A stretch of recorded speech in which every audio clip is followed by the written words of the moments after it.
एक आदमी था जिसे हर हफ्ते एक ऐसा खत आता था और वो हर खत में अपने अगले हफ्ते की गलती पहले से ही लिखी होती थी। और हैरानी की बात तो ये थी, वो हर गलती सच में हो भी जाती थी।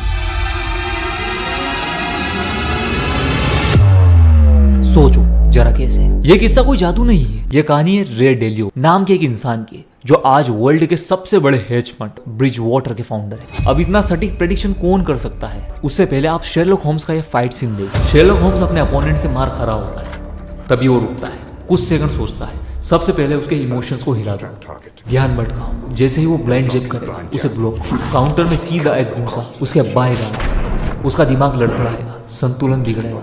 अब वो गुस्से में एक अनियंत्रित पंच मारेगा, उस पर कोहनी से ब्लॉक लगा और सीधा पेट पर एक वार। अब उसकी बाई बाजू कमजोर हो चुकी है, अब उसके दाएं जबड़े पर एक क्रैक, हड्डी टूटी। अब सीधा धक्का देकर उसे पीछे करो, सोलर फ्लेक्स पर वार, सांसें उखड़ेगी, एक किक डायफ्राम पर, शरीर अंदर से हिल जाएगा, समर, कानों में सन्नाटा, जबड़ा टूटा, 3 पसलियां चटक गई, 4 पूरी तरह से टूटी, डायफ्राम में अंदरूनी रक्तस्राव, शारीरिक रिकवरी 6 हफ्ते, मानसिक रिकवरी कम से कम 6 महीने, और पीछे से हमला करने की ताकत अब खत्म।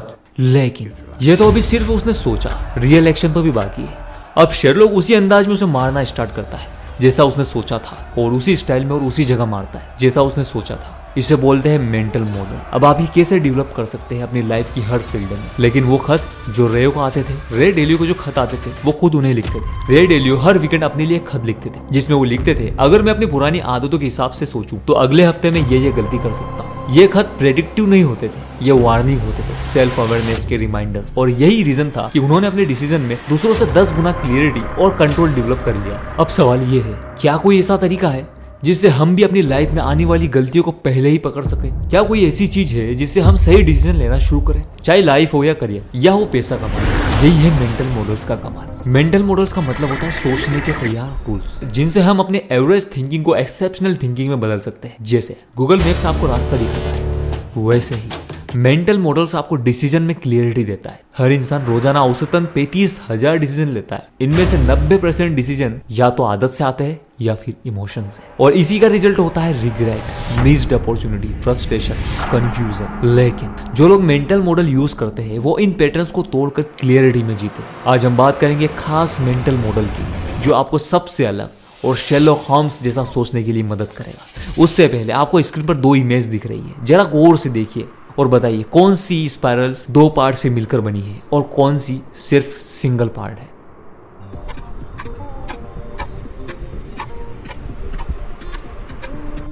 जो राइट साइड वाली इमेज के बारे में सोच रहा था, उसका जवाब सही है। अब हम जिस मेंटल मॉडल की बात कर रहे थे, सेकंड ऑर्डर थिंकिंग, यानी अगला असर सोचो। ये वही मेंटल मॉडल है जो रे डेलियो, इलोन मस्क, जेफ बेजोस जैसे लोग बार बार यूज करते हैं। लेकिन ये सेकंड ऑर्डर थिंकिंग क्या है? ज्यादातर लोग डिसीजन लेते हैं इमीडिएट बेनिफिट देखकर, पर जो लोग एक्सेप्शनल होते हैं वो सोचते हैं, अगर मैंने ये किया तो उसका असर क्या होगा। जैसे कोई सोचता है चलो जॉब छोड़कर स्टार्टअप शुरू करते हैं। अब इसे यूज करते हैं सेकंड ऑर्डर थिंकिंग में।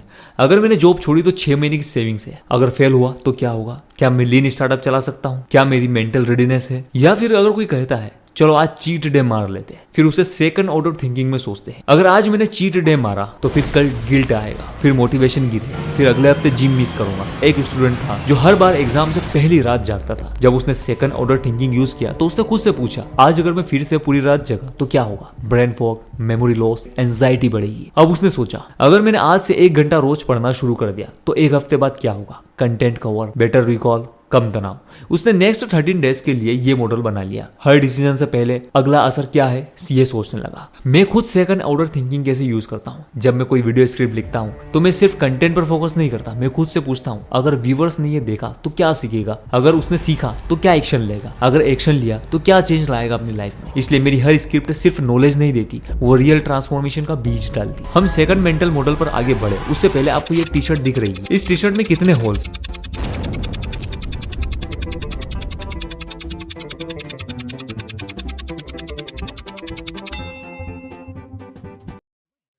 एट, जी हाँ, इसमें 8 holes, neck band, 2 sleeves, bottom of the T shirt और 2 बीच में और 2 पीछे। अब है डिटेक्टिव थिंकिंग। शेरलॉक होम्स कहता है जो नहीं हो सकता उसे हटा दो, जो बचता है चाहे कितना भी असंभव लगे वही सच है। शेरलॉक होम्स अपनी चेयर पर बैठा हुआ, तभी उसके सामने से घबराए हुआ एक आदमी आता है और कहता है, मिस्टर होम्स, हमारे वॉल्ट से 10 लाख पाउंड की चोरी हो गई है और कोई सुराग नहीं है। सिक्योरिटी टाइट थी, फिर भी चोरी हुई। जो आदमी घबराते हुए आया था वो था रॉयल बैंक का असिस्टेंट मैनेजर। होम्स आंखें खोलता है और मुस्कुराता है। वॉल्ट का दरवाजा अंदर से बंद था, कोई तोड़फोड़ नहीं। सिक्योरिटी गार्ड वही था, सोया हुआ भी नहीं था। सीसीटीवी कुछ खास नहीं दिखा भाई, और वायर किसी ने पहले से ही काट रखे थे। वॉटसन कहता है, होम्स ये तो इम्पॉसिबल लगता है, कोई अंदर गया ही नहीं, फिर चोरी कैसे हुई? होम्स हंसता है। जब सब एक्सप्लेनेशन असंभव लगे तो जो बचता है, चाहे जितना भी अजीब क्यों ना हो, वही सच होता। डिडक्शन शुरू होता है। पहला, सिक्योरिटी गार्ड उसी रात ड्यूटी पर था। दूसरा, वॉल्ट मैनेजर उसके पास कोड था।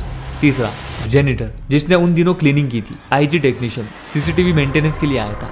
और पांचवा, रीजनल डायरेक्टर जिसने पिछले हफ्ते वोल्ट का ऑडिट किया था। होम्स सोचता है, पहला सस्पेक्ट सिक्योरिटी गार्ड ने किसी को अंदर आते नहीं देखा, लेकिन अगर चोरी अंदर से हुई तो गार्ड कैसे देखता?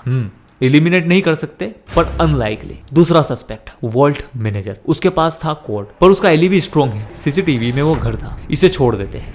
तीसरा सस्पेक्ट जेनिटर, उसके पास की नहीं थी, लेकिन उसने क्लीनिंग करते वक्त वॉल्ट रूम में टाइम जरूर बिताया था, पर उसकी टाइमलाइन मैच नहीं कर रही थी, इसे भी छोड़ देते हैं। चौथा सस्पेक्ट आईटी टेक्नीशियन, वॉल्ट का सीसीटीवी खराब था, रिपेयर करने वाला आया था, क्या उसने जानबूझकर वायर काटे? होम्स रुकता है, उसकी आंखें चमकती है। वॉटसन देखो, इन शीट में टाइम लिखा है 3:20 और वॉल्ट डिसेबल हुआ 3:27 में। वॉटसन कहता है तब तो वो ही हो सकता है, और लेकिन होम्स कहता है शायद। पर ठहरो, होम्स एक नोट निकालता है जो वॉल्ट रूम की दीवार के पीछे छिपा था। जो लोग वॉल्ट के बाहर खड़े थे उन्हें लगा दरवाजा बंद है, लेकिन असली दरवाजा कभी बंद ही नहीं हुआ था। होम्स सबको इकट्ठा करता है और कहता है, लेडीज एंड जेंटलमैन, वॉल्ट का दरवाजा अंदर से बंद नहीं था, किसने वॉल्ट के अंदर से बाहर आने का रास्ता बनाया था। वॉटसन चौंकता है, मतलब? होम्स कहता है, वॉल्ट में कुछ रिपेयरिंग चल रही है एक दिन पहले, और रीजनल डायरेक्टर ने इंस्पेक्शन के नाम पर वॉल्ट चेक किया था। उसी दिन वो अंदर एक सीक्रेट होलो पैनल बनाकर खुद इनसाइड छिप गया। रात को उसने पैसे पैक किए और अगले दिन सुबह क्लीनिंग टाइम में पैनल से निकला, जेनिटर ट्रॉली में बैठकर। चोर कोई आउटसाइडर नहीं था, वो इंसान था जो वॉल्ट इंस्पेक्ट करने आया था, और वो डायरेक्टर ही था। होम्स की डिटेक्शन ने फिर से कर दिया एक असंभव सा दिखने वाला मिस्ट्री को लॉजिक से सॉल्व। अब तुम्हारे लिए एक चैलेंज है, एक ऐसा डिसीजन चुनो जो तुम पिछले कुछ टाइम से ले रहे हो। जॉब बदलना, किसी रिश्ते में क्लियरिटी चाहिए, फिटनेस शुरू करनी है। अब उस डिसीजन पर सेकंड ऑर्डर थिंकिंग लगाओ। अगर किया तो क्या होगा, अगर नहीं किया तो क्या होगा, एक साल बाद उसका असर क्या होगा? अपनी डायरी में लिखो, क्योंकि क्लियरिटी कभी सोचने से नहीं, सोच को लिखने से आती है। सब्सक्राइब।